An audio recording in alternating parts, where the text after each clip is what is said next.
So with us now is Sveta Kalenska, is the founder and CEO of Ryla Global Consulting, a consumer intelligence firm, and Dr. Leigh Vinocur is a board-certified physician and medical director with Game Day Men's Health. Really appreciate your joining us. So we've been talking about it because this seems a bit confusing for Americans. We're receiving so much information about Cyclospora. What do Americans need to know about this? I mean, could this outbreak be larger than we think? I'll start with you first, Doctor. Yeah, I think it could, but the fact that it was a false positive, I mean, I think it highlights the idea that even in the past, there weren't enough FDA inspectors to look at it. And produce is a very complicated, long distribution channel. So you can come from one farm, there could be contamination, it goes to processing centers, it gets mixed in with other things. Things like bagged lettuce have a higher chance of cross-contamination. So that's the issue. And then there were a lot of cuts early on in the last year or so with the FDA, and we know that the FDA already, before any of that, didn't have a lot of inspectors to go out. So that, I think, creates an issue. But I think it leaves the idea that, you know, if there's a chance to buy from a smaller local farm, it's probably a little bit safer, because these massive complexes that, companies that have these complex distribution channels can sometimes create problems, and that's why we see issues a lot of times with produce. I think that's a great point you made. I did not know that the prepackaged lettuce blends have the higher opportunity for some kind of an issue with them. Right. I am always wanting to be lazy and buy those. And then here. But then I'm frugal and I buy the regular head of lettuce and cut it up myself. But that's good to know. So Svetka, now we know that Taylor Farms, and everybody's tossed out their Taylor Farms produce. I believe that Taco Bell had said you're not a supplier now. How does a company regain its good name after something like this?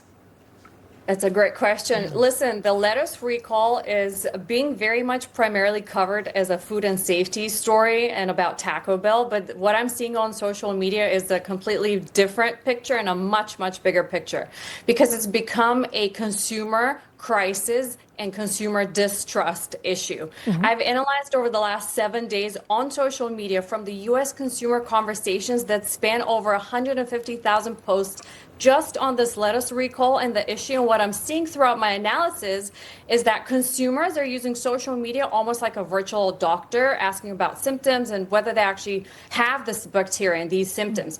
And this conversation really suggests to us that the true number of people affected could actually be higher.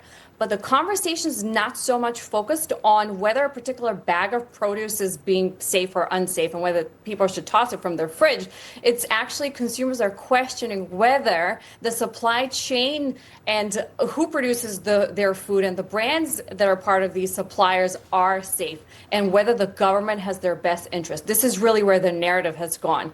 And they just want to know that the product that they're buying, which has been processed by specific retailers, are not owned by political figures. So in 1/3 of the conversation about lettuce and this recall was actually about political figures and who's invested in which company and what names appear. So that's the interesting story. It is. Yeah. So, Doctor, what should Americans be doing right now? Should they be skipping dining altogether?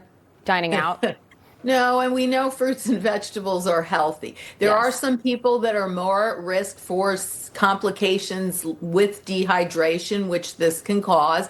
So the elderly, the very young, and people that are immune compromised may be going through chemotherapy. In that instance, I would recommend right now eating vegetables that you cook, right? So like broccoli, asparagus, and make sure it's cooked to over 160 degrees. So that's probably a safer bet. Again, too, the bagged lettuce has a bigger chance of cross-contamination, so buying whole lettuce, stripping away the seeds, washing it very well, although that's not foolproof at all. And then if there's local farmers markets or things like that, that's sometimes a good option in your area, because these huge conglomerates that are getting food sources from all over the world and then bringing them together and then distributing with these supply chains that are very complex, that's when we see a lot. And then hopefully getting more inspectors